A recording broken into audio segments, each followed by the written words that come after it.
Grabe ito. Tinukoy na, pinangalanan ni dating senador, dating Justice Secretary Laila de Lima kung sino ang mastermind umano. Dan daw ho sa human rights violation o extrajudicial killing sa ating bansa. Ito'y sa pagharap sa public hearing ng Kongreso. Kahapon lang nangyari ito. Ito po ang sinasabi ng matapang na senadora, former senador. There is no doubt in my mind that former President Rodrigo Duterte is the mastermind, as he was the instigator and inducer of the drug war killings. The drug war was implemented as an official Duterte program of government when he assumed office as president. This is undeniable, since Oplan Double Barrel is a well-documented official PNP operation plan. The consequent extrajudicial killings were also intentionally and deliberately carried out as part and parcel of Oplan Double Barrel upon Duterte's orders as President and Chief Executive from 2016 to 2022. These killings constitute a systematic attack on civilians and considered as a crime against humanity under international humanitarian law. For his crimes against humanity, both as Davao City Mayor and Philippine President, Duterte should be prosecuted and convicted by the International Criminal Court and spend the remainder of his life in prison. Wow. Dalawa na lang Yan, no? ang hinahanap Yan ang nating sinasabi. sagot. Sandali, Meron na tayong up to 25,000 nagkaroon na ng pwedeng- komersyal, ano ha? So, yan. We all know Sinasabi niya. that there is an ongoing ICC investigation. Any Hindi. investigation of the past administration's drug war necessarily has to go back to the origins and history of the Davao Death Squad from its inception in 1988 up to 2016. This is because the 2016 to 2022 drug war is a mere offshoot of the TDS experience in Davao.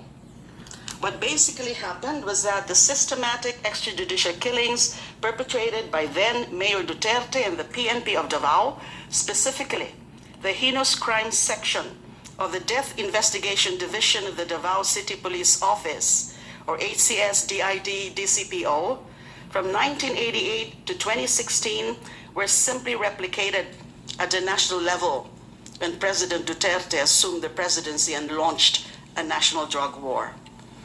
The centerpiece of the national drug war was modeled after the DDS system and operations of involving active PNP personnel in vigilante killings. They were organized into cell units of assassination squads led by active policemen from each police station. They were put in charge of their Grabe. corresponding civilian hitmen. In the national drug war, this was replicated by appointing certain DDS policemen from Davao to depressed urban areas in Metro Manila and Wow. other cities in the country.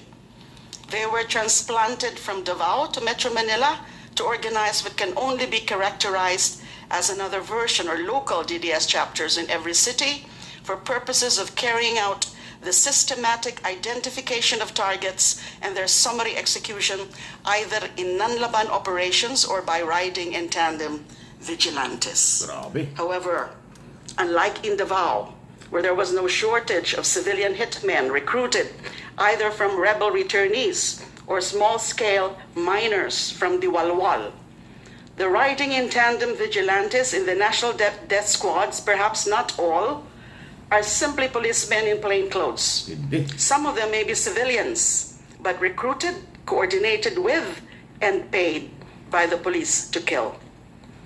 During the 2009 CHR investigation of the DDS, the names of Edgar Matobato and Arturo Las Cañas already came out and were identified as members of the DDS, together with the other members of the Heinous Crime Section of the DCPO.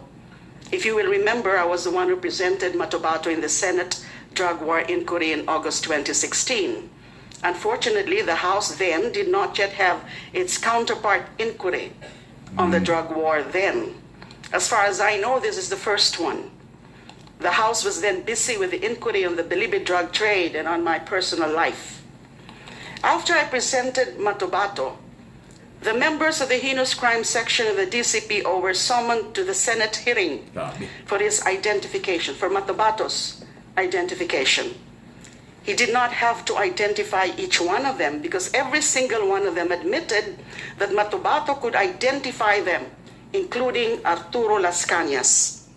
Because I presented Matubato in the Senate inquiry, and I think you know this, I was removed as chairperson of the Senate Committee on Justice and Human Rights. I was already arrested and detained as a result of the House inquiry on the Bilibid drug trade when Arturo Las Cañas came out and admitted being the operations head of the DDS and pointed to Duterte as the mastermind in the extrajudicial killings perpetrated by the DDS in Davao. He eventually testified at the Senate, but his testimony was dismissed as being unreliable. The same way, Matubato's testimony was dismissed by the Senate Justice Committee after Senator Gordon took over as chair. As far as I know, Las Cañas is one of the... Well, ang sinasabi ho, mahaba po yung pagharap yung sinasabing yan ng dating Senador Laila de Lima, dating Justice Secretary. So mula pa raw po nung mayor pa si Duterte, nagsimula ito. Isyong ito na extrajudicial killing, human rights violation. Kaya nga, nandyan po sa ICC itong usaping ito. Si de Lima po, hindi lang complainant, abogado pa ng biktima dyan po sa ICC. So sabi nga niya, yung natitirang buhay daw ni Duterte, kanyang talagang pananagutan sa kulungan niya. Yan ang mabigat. Inisa-isa niya eh.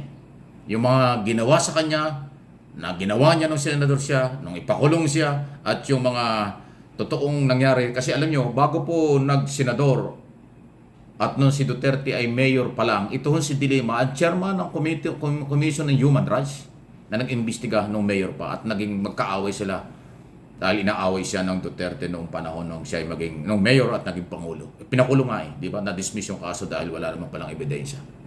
So, sa Kongreso sinabi yan ni Laila de Lima, mahaba po yung kanya sinabi niya, talagang detalyadong from 2015 yata yan hanggang sa 2022, inireport niya dyan yung lahat ng kanyang nalalaman.